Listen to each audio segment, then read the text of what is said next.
ગંગાની કરવી. નારાયણ ભગવાનના પુત્ર બ્રહ્માજી, બ્રહ્માજીના પુત્ર અત્રિ, અત્રિના પુત્ર ચંદ્ર, અને ચંદ્રના વંશમાં ભગવાન કૃષ્ણનું પ્રાગટ્ય થાય. ચંદ્રના પુત્ર બુદ્ધ, જે આપણે બુદ્ધ ગ્રહ કહીએ, એ ચંદ્રના પુત્ર છે. બુદ્ધના પુરુરવા થયા. પુરુરવાના વંશમાં જન્નો થયા, જન્નો મુનિ. પુરુરવાના વંશમાં જન્નો મુનિ થયા. ગંગાજી નું અવતરણ કર્યું પૃથ્વી ઉપર, તો આ જન્નો ઋષિ અંજલિ કરીને ગંગાજીને પી ગયા. ભગીરથ રાજાએ પ્રાર્થના કરી કે મેં કેટલી તપશ્ચર્યા કરી, ત્યારે ગંગાજી સ્વર્ગમાંથી અહીંયા આવ્યા અને તમે પી ગયા. મારા પિતૃઓનો મોક્ષ કરવો છે, મારે ગંગાજીને ગંગા સાગર લઈ જવા છે, અને તમે પી ગયા, માટે તમે ગંગા મૈયાને મુક્ત કરો. જન્નુ ઋષિએ ભગીરથની પ્રાર્થનાથી ગંગાજીને મુક્ત કર્યા. ત્યારથી ગંગાનું નામ જાહ્નવી પડ્યું. તમે બધાએ નામ સાંભળ્યું છે, ગંગાનું એક નામ જાહ્નવી છે. ગંગાનું એક નામ જાહ્નવી. ગંગાને જાહ્નવી શા માટે કહેવામાં આવે? કે જન્નુ ઋષિએ અંજલિ કરીને પી ગયેલા, જ્યારથી એને મુક્ત કર્યા પછી ગંગાનું નામ જાહ્નવી પડ્યું. આ ગંગાજીની બે વાત કે ભગીરથ રાજાએ 3 પેઢી સુધી એના પૂર્વજોએ મહેનત કરી, ત્યારે ગંગા મૈયા આ પૃથ્વી લોકમાં આવ્યા. ગંગાજી ની બહુ પ્રાર્થના કરી, ત્યારે ગંગા મૈયા કે હું આવું તો ખરી પૃથ્વી લોકમાં, પણ મારા વેગને કોઈ ધારણ કરનારું હોવું જોઈએ. જો મારો વેગ કોઈ ધારણ નહીં કરી શકે તો હું પૃથ્વી ફાડીને સમુદ્રમાં જતી રહી, પાતાળમાં જતી રહીશ. ભગીરથ રાજા મૂંઝાણા, હવે શું કરું? એટલે ભગીરથ રાજાએ શંકર દાદાની આરાધના કરી. શંકર દાદાને કહે છે કે તમે ગંગાજીનો વેગ ધારણ કરો. અને ત્યારે ગંગાજીનો વેગ શંકર દાદાએ પોતાની જટામાં ધારણ કર્યો, અને પછી ધીરે ધીરે જટામાંથી મુક્ત કર્યા. એટલે શંકરની જટામાંથી ગંગાજી નીકળે છે. આ વેગ ધારણ કરવાનું કામ શંકરે કર્યું. કોઈ પણ ને પ્રોબ્લેમ દુનિયામાં આવે એનું સોલ્યુશન કરવાનું કામ શંકર દાદા કરે, એટલે તો બધા એને ભોળો નાથ કહેવાય. એકદમ ભોળા બધાના નાથ, એટલે બધાનું કોઈ પણ ને. સમુદ્ર મંથનમાં શંકર દાદાનો ભાગ નહોતો. ઝેર નીકળ્યું, કોણ પીવે ભાઈ? દાદાને કે તમે પીવો. દાદા કે હારું હાલો હું પી જાઉં.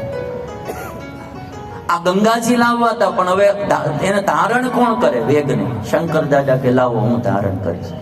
લોકહિત માટે શંકર દાદાએ બધા જ કામ કર્યા. એટલે બધા બોલે દેવના દેવ મહાદેવ, દેવના દેવ મહાદેવ. અને ગંગાજીને ધારણ કર્યા. તમને બધાને મારે કેવું, ક્યારે તમે બધા બને ને તો હવે હમણાં આપણા તીર્થ સ્થાનો બહુ સારા થઈ ગયા છે. આખા પરિવારને લઈને તીર્થ યાત્રા કરવા જાવ. અયોધ્યા દર્શન કરી આવવા. પછી છે તો આ આપણે ઉજ્જૈનમાં મહાકાલનું મંદિર, ત્યાં બી બહુ સારું બનાવી દીધું છે આજે. એટલે તમે આમ દીકરાઓ પરિવારો સાથે જાઓ ને તો એક આમ ટુરિસ્ટ પ્લેસ જેવું બનાવી દીધું છે. ફરવાનું સ્થાન થઈ જાય, સાથે ભક્તિ બી થઈ જાય. ત્યાં એક ચરિત્ર સરસ મજાનું કંડાયું શંકર દાદાનું. એના મસ્તક ઉપર ગંગા મૈયા છે. અવતરણ કર્યું હોય ને અને ગંગાજીને ધારણ કર્યા હોય, એ તમે જુઓ. ઉપરથી સ્વર્ગમાંથી ગંગાજી આવતા હોય, શંકર દાદા જટામાં ધારણ કરતા હોય ને, એવી રીતની આ મૂર્તિ ત્યાં ઉજ્જૈનમાં મહાકાલના મંદિરે બનાવવામાં આવે છે. એટલે હિન્દુઓએ બધાએ એકવાર આવા તીર્થોમાં દર્શન કરવા જાવ. અને તમને એમ થાય પૈસા ન હોય ક્યાં જાવું, તો એક જ ઉપાય, ભાઈઓ વ્યસન બંધ કરી દે અને બેનો થોડીક ફેશન ઓછી કરી નાખે. બંધ કરવાનું નહીં કહું, ખાલી વધારાની ફેશનો થોડી ઓછી કરી નાખે અને ભાઈઓ વ્યસન બંધ કરી દે. દર વર્ષે જાત્રા થાય એટલા રૂપિયા તો બચે ને બચે, એટલા તો બચે. અત્યારે તમે જાત્રા એ જાય ને બસો લઈને, લગભગ વર્ષોથી આ હાલ્યું આવે, બહુ જાજો રેટ નથી હોતો. સામાન્ય ફેસિલિટીમાં તમારે જવું હોય, 2-3 ટાઈમ જમવા આપે, ઉતારો આપે, જ્યાં નવાઈ ધોવાઈ જાય એવું રાત વાસો આતે, તો 1000 થી 1500, બહુમાં બહુ 2000 રૂપિયા પર ડે ના હોય. બરાબર. હવે તમે 10 દી યાત્રાએ જાઓ તો 20,000 રૂપિયા થાય. એક જણાને 20,000 રૂપિયા થાય. મારા ખ્યાલ મુજબ વરમાં 20,000 ના માવા ખાઈ જતા છે. વ્યસન બંધ કરી દે એટલે યાત્રા તો દર વર્ષે થાય. મારા ખ્યાલ મુજબ એટલો રૂપિયો તો વધી જાય ને. એવા સ્થાનો બન્યા છે એટલે જાત્રાએ જવું જોઈએ. શંકર દાદાએ ગંગાજીને ધારણ કર્યા પછી ગંગાજી બીજી વાત કરી ભગીરથ રાજાને કે હું આવું તો ખરી, હવે શંકર મને ધારણ કરી લે, પણ પાપી લોકો મારામાં આવીને નાશે, બધા પાપ છોડીને જાશે, તો હું બી પાપીણી બની જાઉં, માટે મારે પૃથ્વી ઉપર આવવું નથી. અને ત્યારે ભગીરથ રાજાએ કહ્યું કે માં, પાપી લોકો આવીને તમારામાં નાશે, એમ હૈયામાં ધારણ કરનારા, હૃદયમાં ધારણ કરનારા પવિત્ર સાધુ સંતો આવીને તમારામાં નાશે, એ બધા જ પાપને હરી લેશે. અને ત્યારે ગંગા મૈયા આ પૃથ્વી લોકમાં પાવન કરનારી ગંગા, આખા વિશ્વમાં. આમ આપણે ભારતીય સંસ્કૃતિ જો ને, બધી પૂજ્ય ભાવ બતાવ્યો, નદીઓ પ્રત્યે પણ એટલો પૂજ્ય ભાવ બતાવ્યો. આ તો હરિદ્વારના ગંગાજી છે, લગભગ હરિદ્વારના ગંગાજી. બાકી તમે હિમાલયમાં વયા જાઓ, એ તો હજી આખી, કારણ કે અહીંયા તો હજી થોડું થોડું બીજું બધું પાણી ભળતું ગયું હોય, પણ મૂળ જગ્યાએ તમે જાઓ, હા, એ તો છે ગંગા મૈયા વહે ભાઈ. એટલું પ્યુરિફાઈડ પાણી તમને દુનિયામાં ક્યાંય જોવા ન મળે. અને પવિત્રતા, અને જે માને એની માટે ગંગા મોક્ષ કરનારી છે, અને નો માને એની માટે વહેતું પાણી છે. એટલે બહુ સારી પંક્તિ લખાણી, માનો તો મેં ગંગા માં હું, નહીં તો બહેતા પાણી. એક ચીજ માન્યતા ઉપર બહુ આધાર રાખે છે. કોઈ મા બાપની ભગવાનની જેમ સેવા કરે છે તો હું કરવા કરે? એની માન્યતા એવી છે કે મા બાપે જે મારું પોષણ કર્યું, મા બાપે જે મારા માટે કર્યું, એટલું બીજું કોણ કરે? માટે એ મા બાપની ભગવાનની જેમ સેવા કરે છે. એક વ્યક્તિ મા બાપને વૃદ્ધાશ્રમમાં મૂકવા જાય છે તો એની બી કંઈક માન્યતા હશે ને. મા બાપ તો મા બાપ જ છે, પણ બેયની માન્યતામાં જમીન આસમાનનો ફરક પડી ગયો. ભગવાન શ્રી કૃષ્ણ જ્યારે વસુદેવ દેવકીને મળ્યા પહેલા વહેલા, અને ત્યારે કૃષ્ણ ભગવાને વસુદેવના પગ પકડી મસ્તક મા બાપના ચરણમાં મૂક્યું, અને ભાગવતમાં એમ લખ્યું કે કૃષ્ણએ પોતાની અશ્રુધારાથી મા બાપના પગ ધોયા. અને ભગવાન શ્રી કૃષ્ણ એવું કહ્યું કે ધર્મ, અર્થ, કામ ને મોક્ષ, આ 4 પુરુષાર્થની સિદ્ધિ કરાવનારો આ મનુષ્ય દેહ જે મા બાપે આપ્યો, એને પાળી પોષીને મોટો કર્યો, ઈ મા બાપની કોઈ 100 વર્ષ સુધી સેવા કરે તોય મા બાપના ઋણમાંથી મુક્ત થાય. જો આ બી એક કૃષ્ણની માન્યતા છે ને. એને કેટલો વિચાર આવ્યો હશે કે મા બાપની સેવા 100 વર્ષ કરે, 100 વર્ષ, તો બી મુક્ત ન થાય. અને કૃષ્ણ ભગવાન તો એમ બોલ્યા કે જે દીકરો સમર્થ હોય અને મા બાપની સેવા ન કરે તો એ જીવતો હોવા છતાંય મરેલો. ભગવાન કૃષ્ણને પણ આ ભાવ મા બાપમાં જાગ્યો.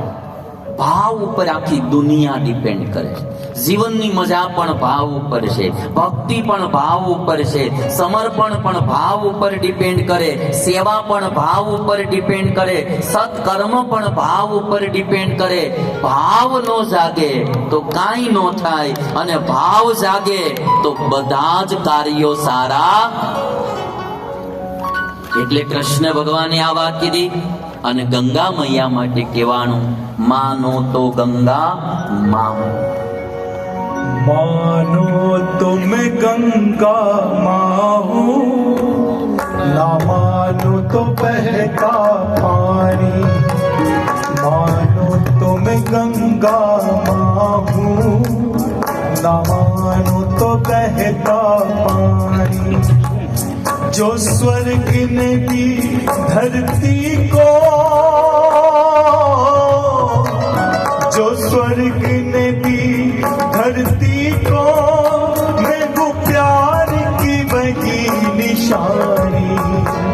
मानो तो मैं गंगा माँ हूँ, ना मानो तो बहता पानी.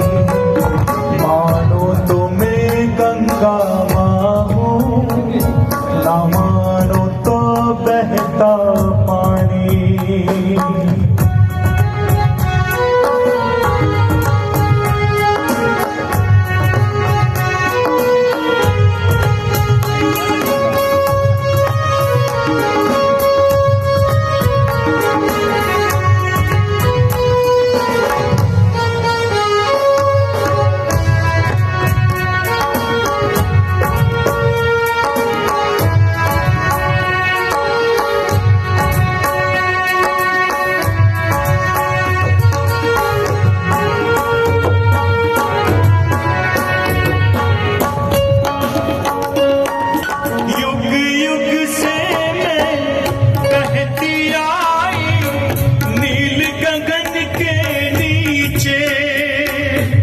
सदियों से ये मेरी धारा प्यार की धरती सींचे.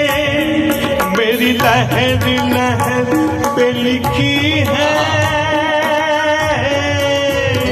मेरी लहर लहर पे लिखी है इस देश की अमर कहानी. मानो तो मैं गंगा माँ हूँ, न मानो तो मैं बहता पानी.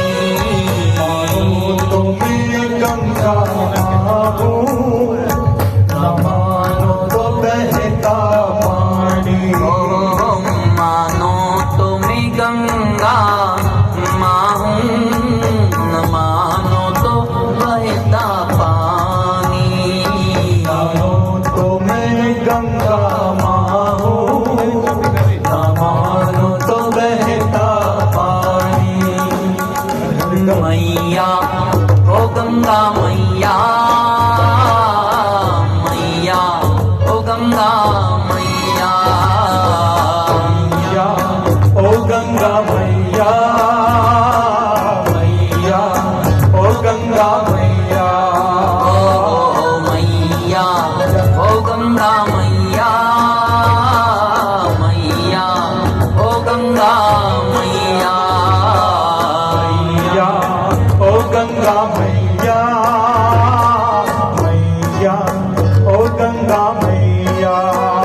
हर हर गंगे, हर हर गंगे, गंगे हर गंगे, हर हर गंगे, हर हर गंगे, हर हर गंगे. ओ हर हर गंगे, हर हर गंगे, गंगे हर हर गंगे, हर हर गंगे.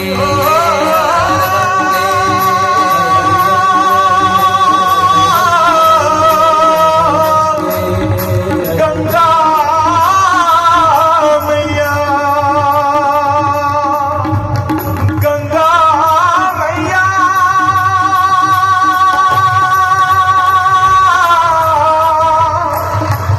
ओ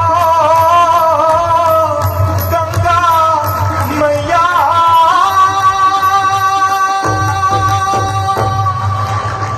માનો તો મેં ગંગા માં હું, નહીં તો બહેતા પાણી.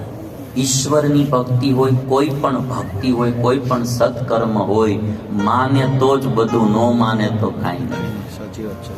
આજે બધા આટલી ગૌ સેવા કરે છે તો એને બી ગાયમાં કંઈક સારું દેખાતું હશે ત્યારે કરતા હશે. બાકી જેને નથી એ ગાયની સેવા નહીં કરી શકે.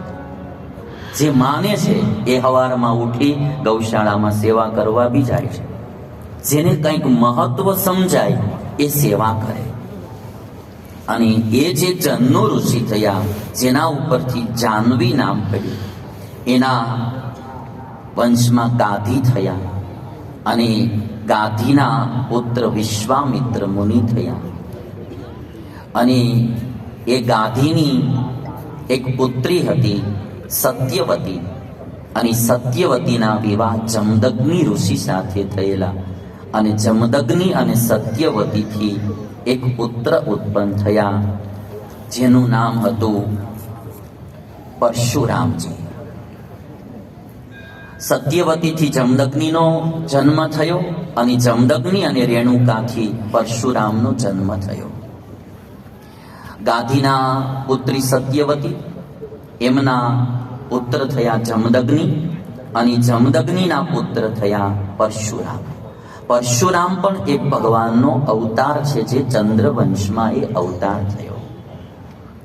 અને આ જ ચંદ્રવંશમાં ભગવાન શ્રી કૃષ્ણનું પ્રાગટ્ય થાય, એનો હું તમને એક ચાર્ટ દ્વારા આખી વાત બતાવું. ભાગવતમાં જે લખાણી 9મ સ્કંધમાં ચંદ્રના વંશમાં ભગવાનનું કઈ રીતે પ્રાગટ્ય થયું, બહુ લાંબી કથા વંશની વર્ણવી છે 9મ સ્કંધમાં. સંક્ષેપમાં આપણે જોઈ લઈએ. બ્રહ્મા, બ્રહ્માના પુત્ર અત્રિ, અત્રિના ચંદ્ર, ચંદ્રના બુધ, બુધના પુરુરવા, એના નહુષ અને એના યયાતિ રાજા થયા. આ યયાતિ રાજા જે હતા એની કથા વિસ્તારથી લખી છે, એ પછી હું તમને સંભળાવું. યયાતિને ત્યાં યદુ થયા. યદુના વંશમાં વૃષ્ણિ થયા. યદુના વંશમાં કૃષ્ણનું પ્રાગટ્ય થાય એટલે યાદવ પણ કહેવામાં આવે. વૃષ્ણિના વંશમાં કૃષ્ણનું પ્રાગટ્ય થાય એટલે એને વાર્ષ્ણેય કહેવામાં આવે. ક્યાંક તમે ભગવદ્ ગીતામાં બધી જોયું છે, કૃષ્ણનું સંબોધન આવે, હે વાર્ષ્ણેય, હે વાર્ષ્ણેય. વૃષ્ણિ વંશમાં ઉત્પન્ન થયા એટલે એને વાર્ષ્ણેય કહેવામાં આવે. હવે જે આ વૃષ્ણિ હતા, એમને ત્યાં 2 પુત્ર થયા, દેવક અને ઉગ્રસેન. એના વંશમાં 2 પુત્રો થયા, દેવક અને ઉગ્રસેન. દેવક જે હતા એમની ત્યાં એક પુત્રી જન્મી, જેનું નામ હતું દેવકી. અને જે ઉગ્રસેન હતા એમની ત્યાં એક પુત્ર જન્મ્યું, જેનું નામ હતું કંસ. એટલે કંસ અને દેવકી 2 કાકા બાપાના ભાઈ બહેન હતા. કાકા બાપાના ભાઈ બહેન હતા. હવે આ દેવકી જે હતા એમને ટોટલ 4 ભાઈ હતા. એટલે તમે બધું થોડુંક ચાર્ટ દ્વારા બધું બતાવો એટલે આમ તમને યાદ બી રહી જશે. દેવકીને 4 ભાઈ હતા. એટલે કૃષ્ણ ભગવાન દેવકીના પુત્ર, એટલે કૃષ્ણ ભગવાનને સગા મામા 4 હતા. સગા મામા 4 હતા. અને દેવકીની ટોટલ 7 બહેનો હતી. એટલે કૃષ્ણ ભગવાનને માસી પણ 6 હતા. 4 મામા અને 6 માસી કૃષ્ણ ભગવાનને સગા હતા. કૃષ્ણ ભગવાન છે ને દિલવાળા માણસ, એટલે કુટુંબે બહુ મોટું. કૃષ્ણ તમે જો મામા 4, હગા મામા 4, હગી માસી 6. હવે કંસ જે હતો એ ટોટલ 9 ભાઈઓ. એટલે આ પાછા કાકા બાપાના ભાઈઓ, એ મામા થાય એટલે 9 ભાઈ, એ 9 મામા, ઈ 4 હગા ને 9, એટલે ટોટલ 13 મામા ઈ થયા. અને કંસને હગી બહેનો 5 હતી, એટલે ઈ બી 5 માસી સુધી, 6 ને 5 11 માસી કૃષ્ણ ભગવાનને થયા. આટલો મોટો આ બધો પરિવાર મોહાળ પક્ષનો છે કૃષ્ણ ભગવાનનો, એ મેં તમને સમજાયો. ભાગવતમાં હવે ભગવાનનો પોતાનો પિતૃપક્ષનો વંશ, એની થોડી વાત કરું તો યદુ વૃષ્ણિ, વૃષ્ણિને ત્યાં શૂરસેન થયા. અને શૂરસેનને ત્યાં એક પુત્રનો જન્મ થયો, જેનું નામ વસુદેવ હતું. વસુદેવને ત્યાં પુત્ર ભગવાન શ્રી કૃષ્ણનું પ્રાગટ્ય થયું.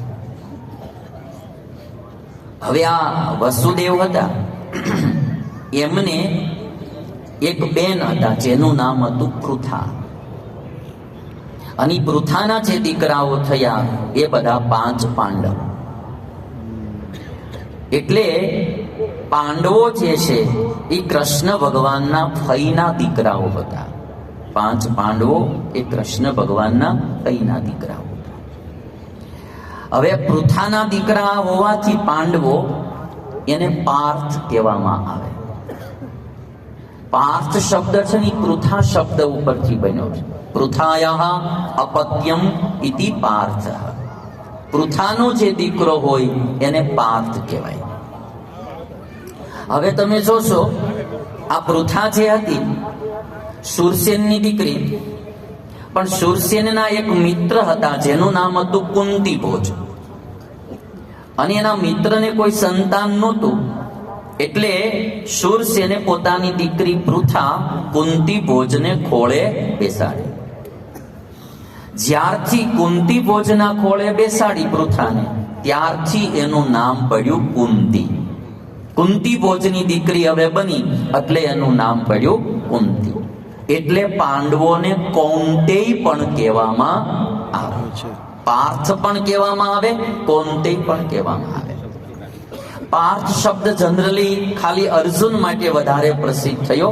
બાકી પૃથાના 3 છોકરા યુધિષ્ઠિર, ભીમ અને અર્જુન, 3ને પાર્થ કહી શકાય. સહદેવ અને નકુલ એ માદ્રીના દીકરા છે. મૂળ પાંડુ રાજાના જ બધા દીકરાઓ હોવાથી એને પાંડવ કહેવામાં આવે. પાંડુ ઉપરથી પાંડવ શબ્દ બન્યો. પણ એમાંથી 3 જે છે યુધિષ્ઠિર, ભીમ અને અર્જુન, એ 3 કુંતીના દીકરા હતા. અને સહદેવ અને નકુલ એ માદ્રીના દીકરા હતા. પાંડુ રાજાને 2 પત્ની, કુંતી અને માદ્રી. એટલે 3 કુંતીથી ઉત્પન્ન થયેલા અને 2 માદ્રીથી ઉત્પન્ન થયેલા. એટલે પાર્થ 3ને જ કહેવાય, યુધિષ્ઠિર, ભીમ અને અર્જુન. કૌંતેય પણ 3ને જ કહેવાય. એટલે તમને એક વાત કહું કે તમે મહાભારતની સિરિયલ જોઈ છે બધાય? હા. જરા ઊંચો હાથ કરો જેને મહાભારતની સિરિયલ જોઈ હોય. હા, તો એમાં ભીમ માટે એવું આવે મજલે ભૈયા. સાંભળ્યું છે એવું નામ? હા, બિલકુલ. મજલે ભૈયા.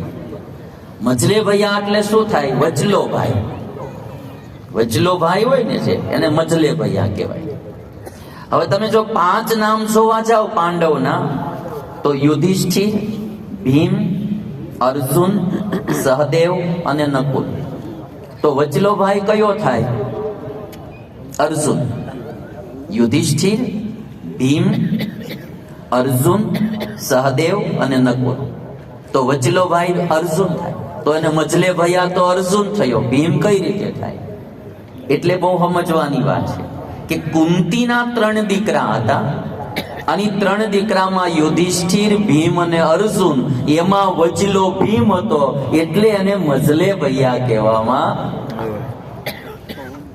કારણ કે આ બધું શું છે કે આ મોબાઈલો હવે આવ્યા ને, હવે પછી આ મહાભારતનું કોઈને યાદ નહીં રહે એટલે અમારે કહેતું રહેવું પડે.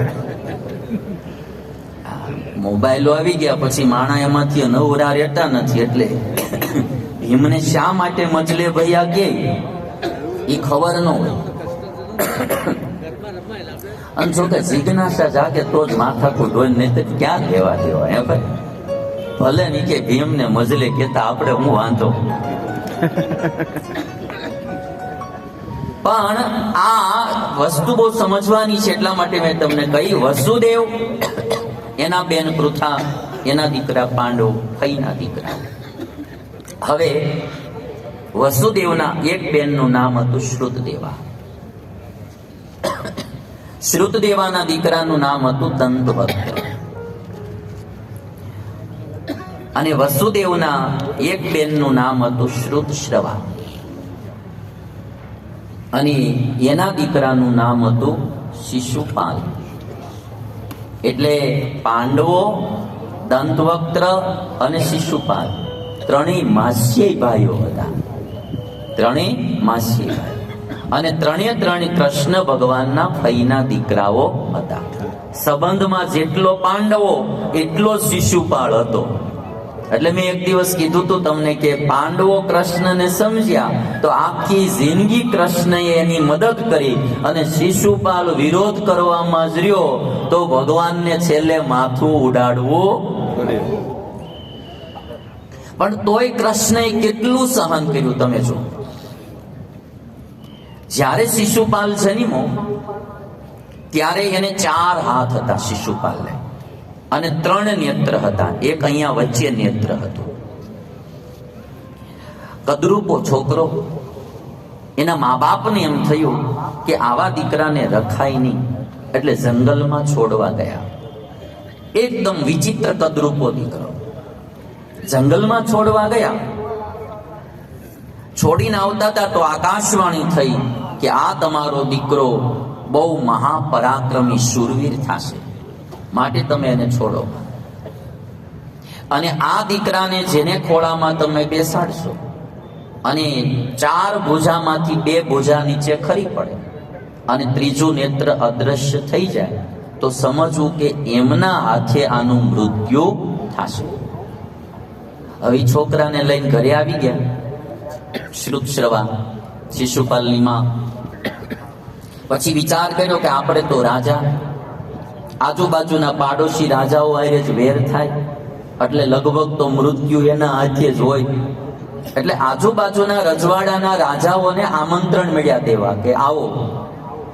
અને વિચિત્ર દીકરો જન્મ્યો હતો એટલે બધાને જિજ્ઞાસા આવી હતી કે આ છોકરો જોવા જાય કેવો, 4 હાથ 3 આંખો કેવો લાગે. એટલે જે આવે ને એના ખોળામાં છોકરાને બેહાડે, પણ ભુજા એથી પડે નહીં. બધા આવીને વૈયા ગયા. પછી હગાવાલા બી આવવા માંડ્યા જોવા માટે છોકરાને. એમાં ભગવાન શ્રી કૃષ્ણ આવ્યા, અને જેવો ખોળામાં શિશુપાલને બેહાડ્યો ને 2 ભુજા એથી કરી પડી, ત્રીજું નેત્ર અદ્રશ્ય થઈ. એટલે શ્રુત શ્રવાએ ભગવાન શ્રી કૃષ્ણને એક બાજુ બોલાવીને કીધું કે કૃષ્ણ, હા ભાઈ, જો મારા દીકરાનું મૃત્યુ છે ને તારા હાથે થવાનું છે. આકાશવાણી પ્રમાણે મારા દીકરાનું મૃત્યુ તારા હાથે થશે. તો કૃષ્ણ, કદાચ મારો દીકરો શિશુપાલ કાંઈ અપરાધ કરે તો તું એને માફ કરી દેજે. કંઈ અપરાધ કરે તો માફ કરી દેજે. અને ત્યારે કૃષ્ણ ભગવાને એવું કહ્યું, માં, એક વાર નહીં 100 અપરાધ હું એના માફ કરીશ. એક નહીં 100 વખત 100 ટાઈમ્સ હું એના અપરાધને માફ કરીશ. આ શિશુપાલ બહુ નડ્યો કૃષ્ણ ભગવાન. જ્યાં હોય ત્યાં અપમાન કરે, જ્યાં હોય ત્યાં નો કહેવાના વેણ બોલે. કૃષ્ણ ભગવાન સહન કરી ગયા. 100 અપરાધ કર્યા ત્યાં સુધી ભગવાને એને માફ કર્યું. કૃષ્ણની ક્ષમા કેવી હશે તો તમે વિચારો. એને 100 અપરાધો માફ કર્યા એ આ શિશુપાલ. એટલે મને આ ચાર્ટ જોઉં ત્યારે મને એમ થાય કે પાંડવોની મામાના દીકરા કૃષ્ણ અને શિશુપાલની મામાના દીકરા કૃષ્ણ એક સમજી શક્યા તો આખી જિંદગી મદદ મળી, એક નો સમજી શક્યો તો પછી માથું. અને આ જે વંશ છે કૃષ્ણ ભગવાનનો પિતૃવંશ, એટલે મેં તમને એ વાત કીધી. એમાંય તમે હવે જોઈ લો, વસુદેવને 10 ભાઈઓ વસુદેવની ટોટલ હતા. એટલે કૃષ્ણ ભગવાનના કાકા કેટલા થયા? 9. 10 ભાઈઓ એટલે 9 કાકા થયા. અને પૃથા આદિ ટોટલ 5 બહેનો હતી. આ 3 તો પ્રસિદ્ધ છે એટલે મેં તમને ચાર્ટમાં બતાવ્યા. ટોટલ 5 બહેનો વસુદેવને. એટલે કૃષ્ણ ભગવાનને ફઈ પણ 5 હતા. ફઈ 5, કાકા 9, મામા 14, માસીઓ 11. પત્નીની તો વાત હવે પછી આવશે ત્યારે તમને કહીશ.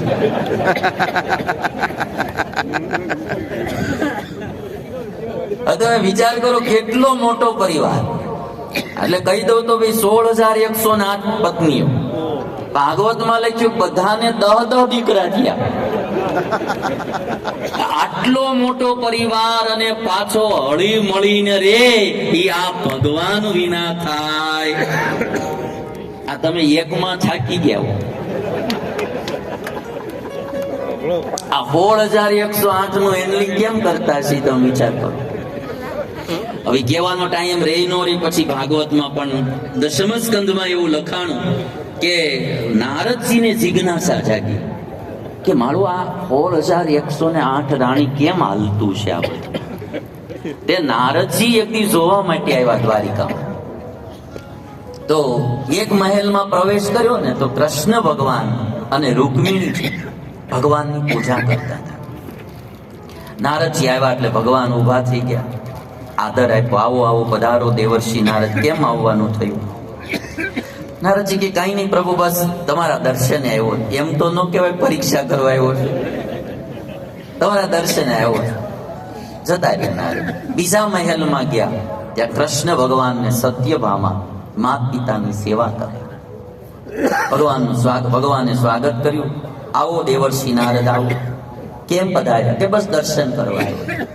એક મહેલમાં ગયા, ત્યાં કૃષ્ણ ભગવાનને જામવતી બ્રાહ્મણોને દાન આપ્યું. એક મહેલમાં ગયા તો પ્રજાજનોના પ્રશ્નો સાંભળે. એક મહેલમાં ગયા તો કૃષ્ણ ભગવાન એના પત્ની સાથે બેઠા બેઠા અમુક સરસ મજાનો વિનોદ કરતા હતા. કૃષ્ણએ બધું શીખવાડ્યું. ક્યારેક પતિ પત્નીએ ભેગા બેસી અને વિનોદ બી કરવો છે, જરા હસી મસ્કરી બી કર્યું. રોજ કઈ નકરું બાંધવાનો ઠેકો થોડો લીધો છે. ક્યારેક ક્યારેક પતિ પત્નીએ જરા હસી મજાક બી કરવા છે. હળી મળીને રહેવું જોઈએ, આનંદથી રહેવું જોઈએ, થોડું સાથે બેસવું જોઈએ. પતિ લોકોને બી હું થોડી વાત કરી દઉં કે રોજ 10-15 મિનિટ ટાઈમ તો પત્નીઓને દેવો. તમે સવારે ધંધે વહી ગયા હો, સાંજે આવો. સાંજે આવ્યા પછી પેલા તો માણસો નવરા રહેતા હતા, હવે જ્યારથી આ ટીવી ને મોબાઈલ આવ્યા એટલે સીધો મોબાઈલ લઈને બેસી જાય. પછી પત્ની આરે કઈ વાત ન કરે તો પછી એને સારું ન લાગે. એટલે 10-15 મિનિટ, આમ તો 24 કલાક આપણી પાસે આખા દિવસમાં હોય, એમાંથી થોડોક સમય ઈશ્વરની ભક્તિ માટે સ્પેર રાખવો જોઈએ. 24 કલાકમાં ધંધા માટે સમય રાખવો જોઈએ, સુવા માટે રાખવો જોઈએ, જમવા માટે રાખવો જોઈએ, થોડોક સમય ઈશ્વરની ભક્તિ માટે રાખવો જોઈએ. મા બાપ જીવતા હોય તો થોડોક સમય મા બાપ હારે પણ વ્યતીત કરવો. 5-10 મિનિટ મા બાપ સાથે બેસવું જોઈએ, થોડીક વાત કરવી જોઈએ. કેમ છો બાપુજી, આ છે તે છે, હવે આવી રીતનો અમે બિઝનેસ, ભલે બાપુજી ધંધામાં ન હોય તો બી તમે એમ કહો ને કે બાપુજી અમે આવો બિઝનેસ હવે કરીએ છીએ ને આવું વિચારીએ છીએ, કેમ લાગે છે તમને? તો સારું બેટા, બહુ સારું કરો તમે તમારે. એને એમ લાગે કે દીકરા અમને પૂછે છે.